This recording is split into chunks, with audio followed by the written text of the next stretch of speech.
Questions? जी अस्सलाम वालेकुम। वालेकुम अस्सलाम व रहमतुल्लाह। जी मेरा क्वेश्चन ये है कि जैसे हम लोग डार्विनियन इवोल्यूशन को डिनाई करते हैं, ठीक है, क्योंकि इसके ऊपर कोई फैक्ट्स प्रेजेंट नहीं है। लेकिन क्या हम किसी ऐसे प्रोसेस को नहीं मानेंगे जिससे मतलब अल्लाह ताला ने बनाया होगा? जैसे डार्विनियन इवोल्यूशन को ना लें, जैसे हर चीज कोई चीज बनती है तो किसी ना किसी प्रोसेस से होके गुजरती है, ऐसे डायरेक्टली तो कोई चीज नहीं बन जाती। तो क्या अगर मतलब इससे बेहतर कोई प्रोसेस आता है और वो फैक्ट पे प्रेजेंट हो, तो क्या हम लोग उसको मानेंगे? अल्लाह ताला ने तो खुद ही कुरान में प्रोसेस का जिक्र किया है कि एक इंसान किस तरह बनता है, कि हमने इंसान को इस तरह पैदा किया कि नुतफा बनाया, नुतफे से मुज़गा बनाया, अलका बनाया, फिर मुज़गा बनाया, फिर उसके बाद उसके ऊपर गोश्त चढ़ाया, हड्डियां बनाई। ये पूरा एक प्रोसेस है ना। तो इसका मतलब ये है कि प्रोसेस से इनकार नहीं है कुरान करीम को। वो प्रोसेस गाइडेड होना चाहिए, guided by the divine force, तो हम उसको तस्लीम करेंगे। डार्विनियन एवोल्यूशन एक प्रोसेस जरूर देता है, लेकिन वो हम उसको डार्विनियन एवोल्यूशन इसलिए बोलते हैं कि वो guided by the divine force नहीं है, बल्कि वो गाइडेड बाय नेचुरल सिलेक्शन है। ठीक है मुफ्ती साहब, इस पे जी। अगर अपना मैं थोड़ा सा एक जी इम्पोर्टेंट जरूर। बात कह दूं, वो ये है कि मैं चाहता हूँ लोग समझें, चाहे फिर वो मुसलमान है या फिर मुल्हिदीन या गैर मुस्लिम जितने भी, वो डार्विनिज्म से निकल जाए आप, क्योंकि डार्विनिज्म बहुत पुरानी चीज हो चुकी है। अभी भी हमें, क्योंकि असल में मसला ये है कि हमारी जो टेक्स्ट बुक्स है ना, क्योंकि मैं इन सब चीजों से वाकिफ हूँ, हमारे इंडियन सब कॉन्टिनेंट में खासकर जब 10-12 साल बाद हमारी जो स्टैंडर्ड टेक्स्ट बुक्स है वो चेंज होती हैं, उसमें क्या होता है ना, हम अभी भी वो पुरानी चीजें पढ़ रहे होते हैं।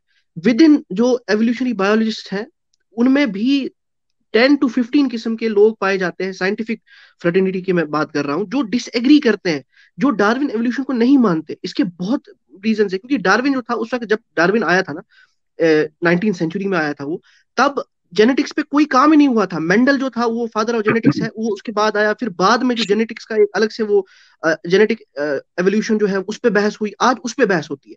फॉसिल्स वगैरह, ये जो डार्विन ने जो देखा, जो उसने ये किया, ऑब्जर्व किया, दैट इज, मतलब आप उसको ऑब्सलीट मान सकते हैं। अब जो आज का जो टाइम है वो न्यू डार्विनिज्म के पे है, आप उस पे पढ़ें, वो बाकी जो साइंटिस्ट हैं उनकी ओपिनियन आप देखें, आपको खुद ही नजर आएगा कि ये कोई ऐसी चीज जिसे जो हमें ये प्रेजेंट करते हैं ना, कि बस ये डार्विन डार्विन डार्विन, बस इसको तो, ये तो एक बहुत लिखा हुआ फैक्ट है। ऐसा नहीं है। हाँ, एक ओपिनियन है डार्विन को जो मानती है, डार्विन के जो जो उसने एक नजरिया दिया था उसको जेनेटिक बायोलॉजिस्ट जो है वो आज मानते हैं। लेकिन उसके कॉन्ट्ररी में भी कोई मौलाना या कोई पंडित या कोई प्रीस्ट नहीं, वो भी साइंटिस्ट ही हैं जो उसको नहीं मानते। ठीक है। जबरदस्त पॉइंट है। और मैं समझता हूं कि हमारे जो दोस्त हैं क्वेश्चंस साहब, जिन्होंने क्वेश्चन रेज किया है, वो मेरे ख्याल से, जहां तक मैं हुस्न जन रख रहा हूं, आप इस चीज को तस्लीम करके चल रहे हैं कि डार्विनियन एवोल्यूशन फैक्चुअल नहीं है। एम आई राइट? जी जी। ठीक है। अच्छा, अब रही ये बात कि प्रोसेस की, तो प्रोसेस का मैंने आपको मिसाल दे दी है कि कुरान में खुद प्रोसेस का जिक्र है, तो हमें प्रोसेस से इंकार नहीं है।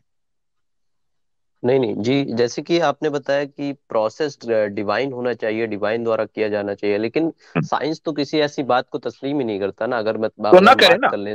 मतलब साइंस नहीं नहीं। तस्लीम नहीं करेगी तो मैं हम मतलब, डज इट रियली मैटर?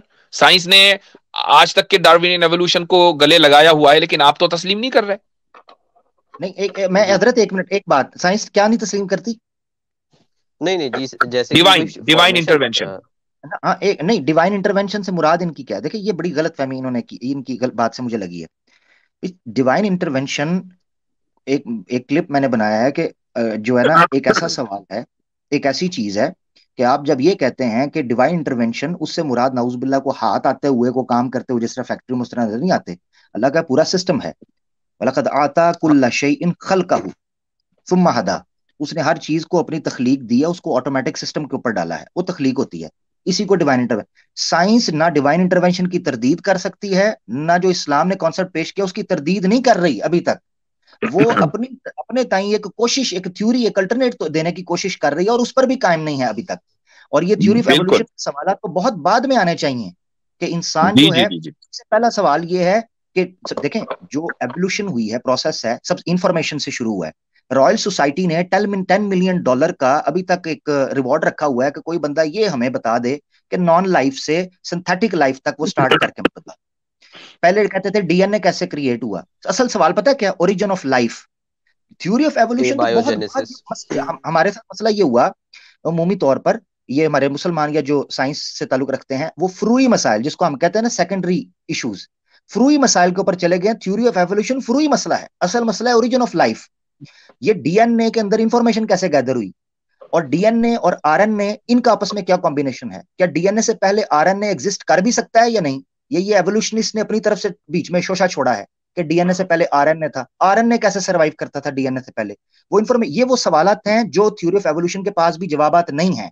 तो इसका मतलब यह है कि साइंस का ये ढकोसला कि हमारे पास वो प्रोसेस आ गया है उस चीज का जवाब जो मजहब के पास नहीं है, ये बिल्कुल झूठ है। जवाब तो उनके पास भी कोई नहीं। तो इसी तरीके से दूसरी बात, ये रिजेक्ट करने के लिए आपके पास कोई स्ट्रॉन्ग ग्राउंड चाहिए। अच्छा, और मैंने जो आपसे सवाल किया ना क्वेश्चन साहब, वो ये कि खुद आप इस चीज को तस्लीम कर रहे हैं कि डार्विनियन एवोल्यूशन फैक्चुअल नहीं है, जबकि साइंस उसको दुरुस्त मान रही है। तो आपका ये कहना कि साइंस उस डिवाइन प्रोसेस को तस्लीम नहीं करती, खुद आपके अपने स्टैंडर्ड के एतबार से तो दुरुस्त नहीं है ना? नहीं नहीं जी, मेरा कहने का मतलब ये था, ये आमिर हक साहब ने बिल्कुल सही कहा। मतलब साइंस ये नहीं तस्लीम कभी नहीं करेगी कि कोई चीज गॉड के द्वारा मतलब वो प्रोसेस किया गया है। वो तो यही कहेगी कि ये नेचुरल प्रोसेस है। तो मैं यही कह रहा हूँ, अगर मतलब कोई अलग वो थ्योरी आती है इसके ऊपर, वो फैक्ट पे प्रूव हो जाती है कि जैसे हम लोग किसी प्रोसेस से आए हैं, तो क्या फिर हम उसको तस्लीम करेंगे या नहीं? मेरा एक्चुअल सवाल जो था ये। मैंने उसका जवाब दिया कि हम प्रोसेस के मुनकिर नहीं है, बल्कि खुदा ने उसकी एक नजीर बयान कर दी है। इस कायनात की तामीर में प्रोसेस ही शामिल है, यानी प्रोसेस होकर हम यहां तक पहुंचे हैं, लेकिन खुदा के हुक्म से हुआ है जो कुछ हुआ है। एक ये जो खुदा ने कहा है कि 6 दिन में उसने कायनात को बनाया, तो वो दरअसल एक प्रोसेस की तरफ इशारा है ना। खुदा ये तो नहीं कह रहा है कि मैंने कायनात को 1 सेकंड में बना दिया, ये एकदम वजूद में आ गई। खुदा ने कहीं ने दावा किया ये? कुरान की आयत है हजरत, कुरान की आयत है खलककुम अतवारा, तौर से निकला अतवारा। जी खलककुम अतवारा, तुम्हें अल्लाह ने ग्रेजुअली पैदा किया है, ग्रेजुअल स्टेप से, लेयर्स में पैदा किया है। कुरान तो खुद कहता है। तो ये नहीं है कि एकदम कोई आगे चीज प्रोसेस से ही गुजरी है, चाहे वो आदम अलैहिस्सलाम ही क्यों ना हो। डिटेल्स कुरान में नहीं है क्योंकि उससे हमारा लेना देना नहीं था। जी हाँ जी, मैं अपना दूसरा सवाल लेकिन मैं डिस्क्लेमर के तौर पर कह दूं कि हम उस एवोल्यूशन को तस्लीम नहीं कर रहे हैं जो साइंस पेश करती है। ठीक है, हम ये जी फरमाइए जी, लास्ट सवाल अपना। साइंस से ज्यादा हजरत मैं फिर रिफ्रेश कर दूं, साइंस से ज्यादा ये जो मुल्हिदीन डार्विनियंस पेश कर रहे हैं। जी हाँ जी भाई जी, मेरा दूसरा सवाल ये है, जैसे कि अगर ये रिचर्ड डॉकिंस का आर्गुमेंट लिया जाए कि जैसे जैसे यूनिवर्स जो है वो खुद से क्यों नहीं आ सकती, अगर मतलब गॉड खुद से आ सकता है? रिचर्ड डॉकिंस का ये चीफ आर्ग्यूमेंट है। उसने बोला है कि ये मेरा चीफ आर्ग्यूमेंट है मेरी किताब गॉड्स डिल्यूजन में, और ये इतना चीप आर्ग्यूमेंट है उसका, चीफ आर्ग्यूमेंट, कि मैंने जब मैंने उसको पढ़ा तो मैं समझा, मैंने कहा यार कुछ तो मतलब अपना जो उसका मकाम मर्तबा है मुल्हिदों में, कुछ तो उसका ख्याल रखता कि इतनी लो क्लास जाकर उसने बात की है कि एक छोटा सा जो फिलॉसफी का स्टूडेंट है ना, एक मामूली स्टूडेंट, वो भी उसकी बखियां उधेड़ देगा। अब वो ये कह रहा है कि चूंकि कायनात यानी खुदा जो है, क्या आपने बोला, अपने अल्फाज दोहराइएगा, कि अगर कायनात खुद से नहीं बन सकती। हाँ नहीं, खुदा अगर खुद से आ सकता है तो कायनात क्यों नहीं? अच्छा, खुदा खुद से अगर आ सकता है, यहां मफरूजा ये मान लिया गया कि खुदा खुद से आया। ठीक है, खुदा नहीं था फिर वो खुद से आया, ये मान के चल रहे ना। हमारा दावा क्या है? हमारा दावा ये है कि खुदा हमेशा से है, वो खुद से कहीं से आया ही नहीं, वो तो हमेशा से है। जबरदस्त। आप, मेरी एक वीडियो बहुत वायरल हुई और करोड़ों लोगों ने उसको देखा। वो एक उज्जवल नामी एक मुल्हिद था, उससे बात हुई थी, 4-5 साल पहले की वीडियो है, बहुत सारे लोगों ने देखा होगा। उसने मुझसे क्या सवाल किया था? उसने मुझसे सवाल किया कि खुदा कब से है। मैंने उसका जवाब दिया कि कब से का क्या मतलब? मैंने कैटेगोरिकली बोला कि जब आप किसी चीज के बारे में यह कहते हैं कि वो कब से है और कहां से है, इसका मतलब आप उसको टाइम और स्पेस बाउंड मानकर चल रहे हैं, और खुदा ना तो टाइम बाउंड है ना स्पेस बाउंड है, वो तो हमेशा से है, और वो लामकान है, वो किसी स्पेस में नहीं है, वो लामकान है, स्पेसलेस है। तो रिचर्ड डॉकिंस का जो ये दावा है, जो ये दलील है, जो चीफ आर्ग्यूमेंट है, वो उसके इस मफरूजे के ऊपर मबनी है कि जो हम अहले मजहब उसको मानते ही नहीं, हम तो उसके खिलाफ बात करते हैं, तो उसका तो पूरा आर्ग्यूमेंट बिल्कुल रेत का ढेर है। एक डिबेट हुई थी ना हजरत, ये जो आप बात कर रहे हैं ना, इस पे डिबेट हुई जी थी रिचर्ड डॉकिंस की, ऑक्सफोर्ड के एक मैथ्स के, पता नहीं या क्या उनका नाम है, उन्होंने बुक्स भी लिखी हैं, नाम मुझे भूल गया उनका, वो अंकल टाइप से बुजुर्ग से हैं, उनकी डिबेट हुई भी- थी रिचर्ड डॉकिंस के साथ, बड़ी जबरदस्त, गॉड के ऊपर, हाँ, अच्छा द अच्छा गॉड अच्छा। डिल्यूजन। हाँ हाँ, हाँ हाँ हाँ वो नाम हाँ, वो हो सकता ऑक्सफोर्ड यूनियन में। ऑक्सफोर्ड यूनियन में, जी जी, हाँ मुझे अब हाँ उनका नाम हाँ। भूल गया, अगर आया ज़हन में तो मैं ले लूंगा। हम्म उन्होंने ये कहा था कि जब आप ये कहते हो ना कि खुदा, जिस तरह ये एक मुगालता है कि खुदा को किसने क्रिएट किया या खुदा कहाँ से आया, वो कहते हैं हम्म। यहीं से आपकी बेवकूफी का पता चल जाता है कि जी हमारा गॉड को मानते हैं, उनका हकीकी कॉन्सेप्ट क्या है, इसका जी मतलब आप नहीं समझे। और ये वो इलॉजिकल एक आर्ग्यूमेंट है जिसको पेश करके ये पेश बिल्कुल। करते हैं, और अच्छा, और कोई बात कायनात के बारे में वो खुद इस बात को तस्लीम कर रहे हैं कि वो आई, पहले नहीं नहीं। थी फिर आई।